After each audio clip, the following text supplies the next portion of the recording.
Bonjour à tous, bienvenue dans cette nouvelle vidéo. J'ai pris en considération vos retours sur la vidéo d'il y a 2 semaines sur laquelle j'étais un peu en impro, etc. Vous avez kiffé ça, j'ai kiffé le faire. On est reparti aujourd'hui sans trop écrire pour vous parler de Lock and Key. Alors pourquoi je vous en parle aujourd'hui? Parce qu'il y a 2 jours est sortie la saison 3 de la série Netflix. Et donc j'essaye un peu de faire concorder les choses, mais en réalité je l'ai lu il y a quelques semaines déjà. À l'heure où je tourne cette vidéo, j'ai évidemment pas vu la saison 3. J'ai vu la saison 1 et la saison 2 très récemment pour un peu préparer cette vidéo. J'avais vu que la 1 jusqu'à présent. Mais en vrai, je dois dire que déjà la série Netflix, je l'aime vraiment bien en réalité. Et je pense que quand on est fan du comics, je peux comprendre pourquoi on peut ne pas forcément l'apprécier, tant le ton est différent.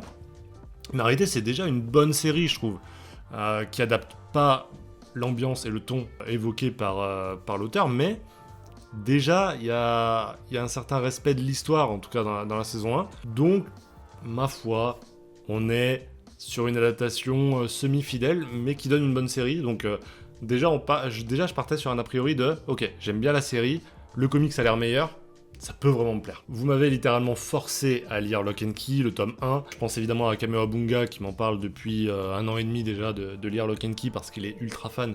J'ai pensé à toi, je l'ai lu, mais je pense évidemment à Fox, puisque si vous en rappelez, en décembre, c'est lui qui m'a offert ce tome 1 juste ici.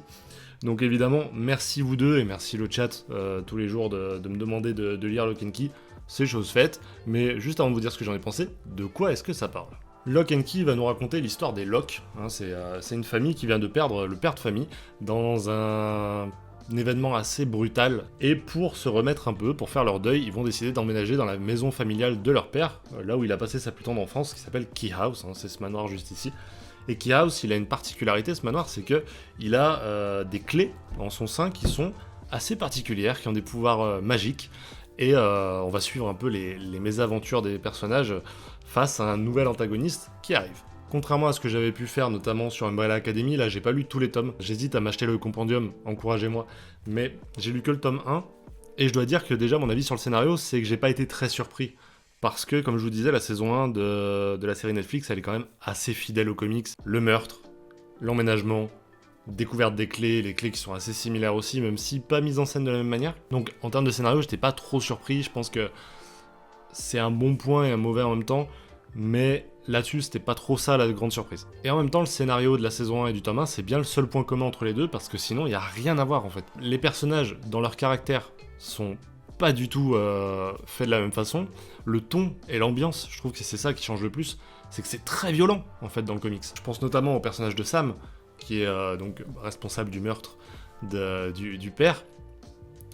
Il est très très violent dans le tome, un peu moins dans la série quand même. Et même si le scénario n'apportait pas trop cette différence-là en termes d'ambiance, le dessin déjà, il fait le taf tout seul. En termes de scénario, on se place entre un Stephen King, donc qui est, je rappelle, le père de Joe Hill, l'auteur de Lock and Key, et avec du Lovecraft à peu près, hein, on est à peu près dans ces eaux-là. Mais le problème c'est que là où certains considèrent comme de l'horreur, comme pourrait faire Stephen King ou même Lovecraft, bah dans ce tome 1, je trouve pas que ça soit très horrifique. Ça l'est plus que la série, mais ça l'est beaucoup moins qu'à Stephen King ou à Lovecraft. J'aime beaucoup ce genre de récit, je pense à Gideon Falls, mais du coup Lock and Key aussi, qui pose plus de questions qu'il n'en résout au fur et à mesure en fait. Et là c'est le cas, c'est-à-dire que plus on avance, plus on se dit « Ah, et cette clé elle sert à quoi? Ah, et grâce à cette clé il peut faire ça, etc. » Et du coup t'as de plus en plus de questions sur les capacités des clés, sur l'antagoniste, etc. C'est dur de pas spoiler, hein. Mais et du coup sur le futur de cette famille et tout. Enfin bref, il y a plein de questions qui se posent, et t'as juste envie de continuer, t'as juste envie d'enchaîner le tome 2, 3 et tout. Et c'est pour ça que je pense que le compendium, c'est vraiment une bonne idée, parce que vous allez avoir envie de lire les 6 tout de suite, quoi. Ce que je peux reprocher à ce tome 1, c'est que pour l'instant, les clés, elles ont pas un gros impact dans l'intrigue. Elles font pas avancer l'intrigue.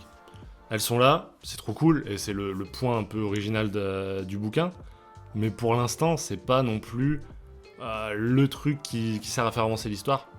C'est un peu dommage là-dessus, quoi. Au niveau des dessins, c'est un peu dur à appréhender au début, parce que c'est très particulier. Les visages sont pas très beaux, les paysages sont pas très beaux, et en fait, bah, ça va bien dans l'ambiance, on peut pas dire le contraire. C'est horrifique, donc t'as pas envie d'avoir des BG un peu comme la série Netflix. Donc là, c'est vraiment des personnages vrais, pas très beaux, et on suit leurs histoires, quoi. Et dès la première page du bouquin, tu comprends que t'es pas en train de lire un truc qui va ressembler à la série.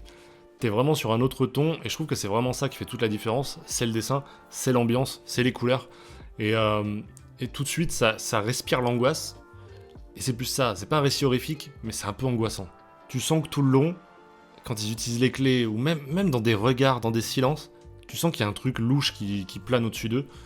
C'est très particulier, et tu sais qu'à tout moment, ça peut leur tomber sur le coin de la gueule, même si ça arrive pas dans ce tome 1. C'est dur de donner un avis plus global sur Lock and Key parce que c'est que le tome 1. Je pense que je vous referai une vidéo une fois que j'aurai lu les 6 pour vraiment vous donner un avis sur la série. Je sais que vous êtes nombreux à l'avoir lu, nombreux à l'avoir aimé, donc n'hésitez pas à m'encourager dans les commentaires pour que ça soit probablement ma prochaine lecture. En tout cas, vraiment très gros coup de cœur sur ce tome 1. Et j'aime beaucoup parce que c'est pas comme la série. Et du coup, je vais prendre plaisir à la fois à suivre la série, qui en plus apparemment dans le scénario commence à dévier, et en même temps à lire les comics. Je vois vraiment ça comme deux œuvres distinctes, et c'est trop cool parce que je vais pouvoir suivre les deux, et le seul point commun c'est qu'il y a des clés quoi. Donc moi ça me dérange pas du tout les adaptations qui sont pas fidèles, si c'est bien fait et si ça donne une bonne série ça me va.